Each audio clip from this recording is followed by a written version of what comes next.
Seja bem-vinda, seja bem-vindo ao quarto episódio da nossa série Vida Abundante, que é uma apresentação sobre a vida cristã que nós estamos fazendo ao longo do tempo.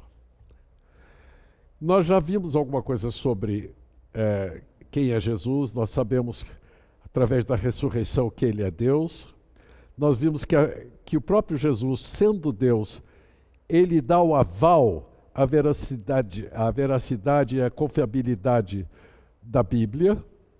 E nós falamos também sobre o Deus que é realidade. Hoje, eu gostaria de falar um pouco sobre o nosso Deus que é Criador.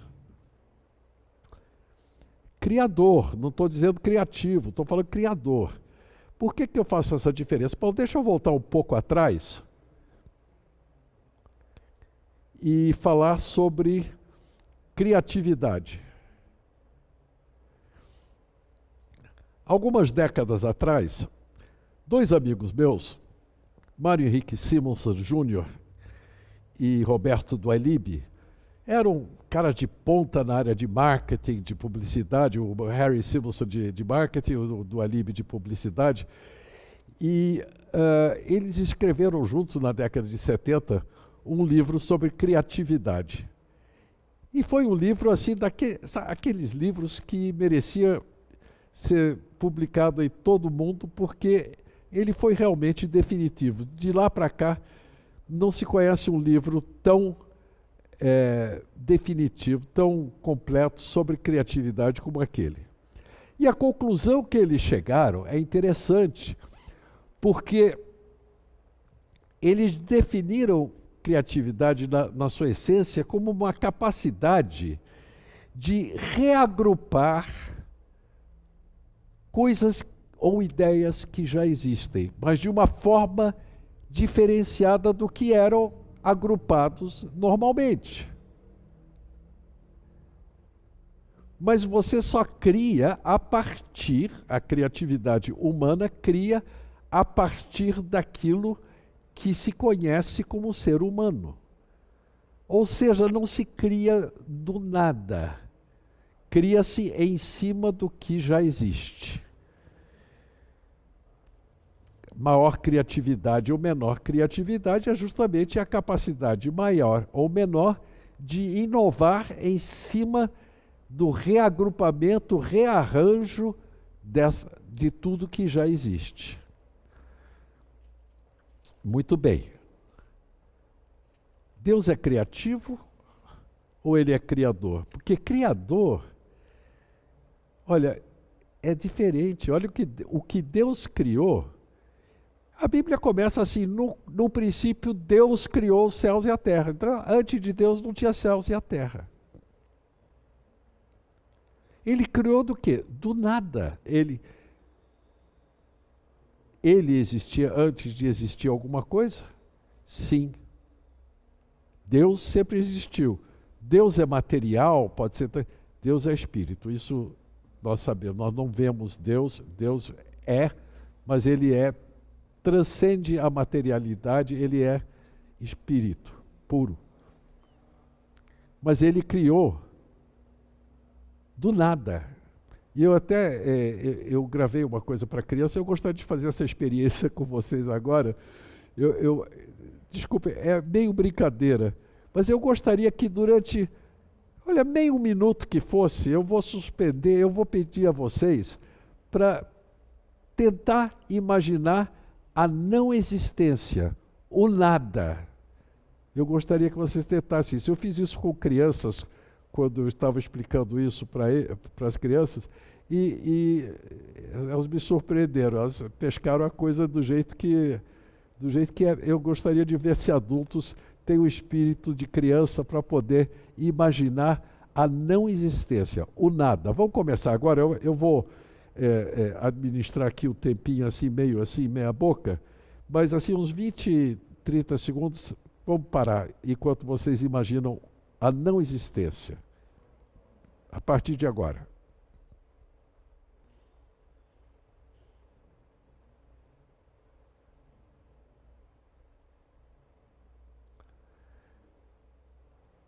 Muito bem. Se vocês forem pessoas assim como eu, limitadas, aí eu não consigo imaginar a não existência de nada. A última vez que eu tentei fazer isso, eu só comecei a me lembrar de piadas antigas do tempo do colégio. Então, eu sou um fracasso em imaginar o nada. Mas a verdade é o seguinte, o nosso Deus criou do nada. Da não existência, ele criou a existência. Não existia nada, criou os céus e a terra.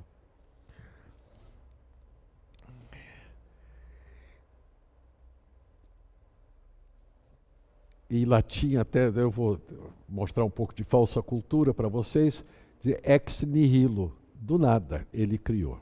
Muito bem. E o livro de Gênesis, ele, que é o primeiro livro da Bíblia, ele começa justamente com o relato da criação. Nada existia antes e ele cria passo a passo. E ele cria de uma forma que para nós é difícil de entender, mas ele usa a palavra. Ele diz, haja luz, e houve luz. Haja o sol de dia e a lua à noite. É o que acontece. Pela palavra dele. E é interessante que no Evangelho de João, no primeiro capítulo, Jesus é apresentado assim, no princípio existia o Logos, a palavra. E o Logos estava com Deus, não era o próprio Deus, mas ele diz logo o seguinte, e o Logo era Deus. Então ele está apresentando aquele Deus que eu vou apresentar um pouco mais tarde também para vocês, é o Deus Trindade, Deus Pai, Deus Filho e Deus Espírito Santo. E o Logos se fez carne e habitou entre nós. Então, aquele haja luz, no comecinho de Gênesis, nada mais é do que Jesus criando a luz, mas a concepção e o poder de criação vem de Deus. Do nada houve luz. Impressionante isso. Isso é livro de ciência? Desculpe, não é. A ciência só pode tratar daquilo que foi criado, que pode ser observado, que pode ser medido, que pode ser classificado, que pode ser manuseado, que pode ser replicado em laboratório. A ciência não pode criar do nada e não pode opinar sobre o nada. A ciência nos leva até uma fronteira maravilhosa, que é a fronteira do conhecimento da criação. Mas a criação em si, a ciência não pode invadir. Tanto que a ciência, hoje, tem cientistas que dizem que não existe Deus, não existe a criação, mas existem ótimos cientistas, perfeitamente capacitados como cientistas, ponta de lança, né, da sua especialidade, que creem firmemente no Deus Criador. E existe assim até uma turma assim do nem tanto um, nem tanto o outro, assim, vamos pegar assim uma ideia assim na metade do caminho para conciliar todo mundo, um arquiteto criador. Já falou que tem vontade, criador é vontade é uma pessoa é Deus. Não dá para fugir. Ou você crê que Deus criou, ou você crê, como é ensinado em todas as escolas, de que tudo isso é um acaso, tudo isso é uma adaptação de certas coisas, certos seres viventes à sobrevivência de uma espécie, e nada passa do acaso e da sobrevivência. Tem uma teoria, inclusive, que é ensinada como sendo a única verdade hoje, que é a teoria de Darwin, da sobrevivência das espécies. Ela nega a criação. A maior parcela do mundo... E olha, eu sou cristão, meus filhos nunca ouviram no colégio alguém falar em criação, só ouviram falar em acaso. Existe.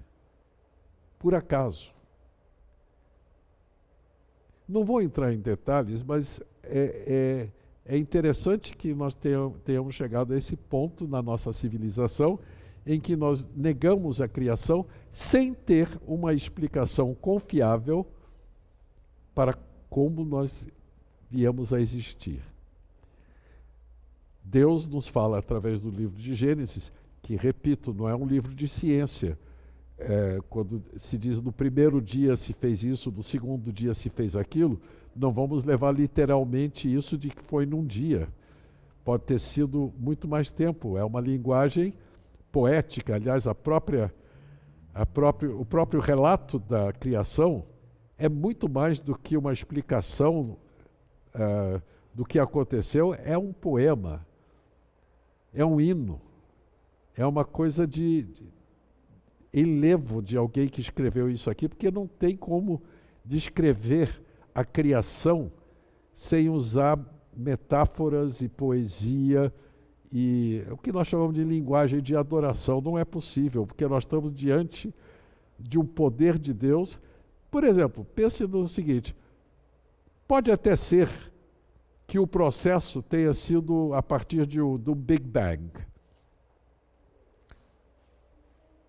Mas pense nisso, o Big Bang resultou que em nanosegundos houvesse bilhões e bilhões de galáxias, com cada uma com seus bilhões e bilhões de planetas e estrelas e não sei o quê, tudo colocado em movimento com suas leis de física atuando, determinando o relacionamento espacial e físico de um ser com o outro, de um ser celeste com o outro. Como? Não tem nenhum planejamento atrás, é acaso? Eu, sinceramente, por mais que eu pense num acaso capaz de criar isso, eu chego à conclusão que é muito mais difícil a gente raciocinar nesses termos, tem que raciocinar muito e ter uma vontade férrea de dizer não existe Deus. Preciso ser muito mais crente em Deus, no Deus que não existe, do que ser crente em Deus, porque a existência do universo, a existência do planeta Terra, a nossa presença, o fato de que eu estou aqui falando com vocês, é muito mais fácil e coerente eu dizer existe um Deus criador do que eu dizer tudo isso é obra do acaso.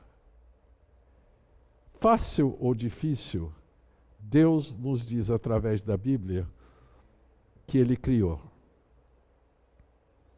E nós confiamos na Bíblia. Eu acho que vocês vão ficar cansados de me ouvir falar isso, mas nós podemos crer na Bíblia quando diz que Deus criou, porque o seu Filho, Deus Filho, Jesus Cristo, aquele que ressuscitou e provou para nós que Ele é Deus pela ressurreição, Ele diz, eu não mudo nada do que está escrito na Bíblia, inclusive o fato que Deus criou. Então eu gostaria que vocês pensassem sobre isso. Primeiro, leiam sobre a criação em Gênesis 1 e 2, são 2 capítulos maravilhosos.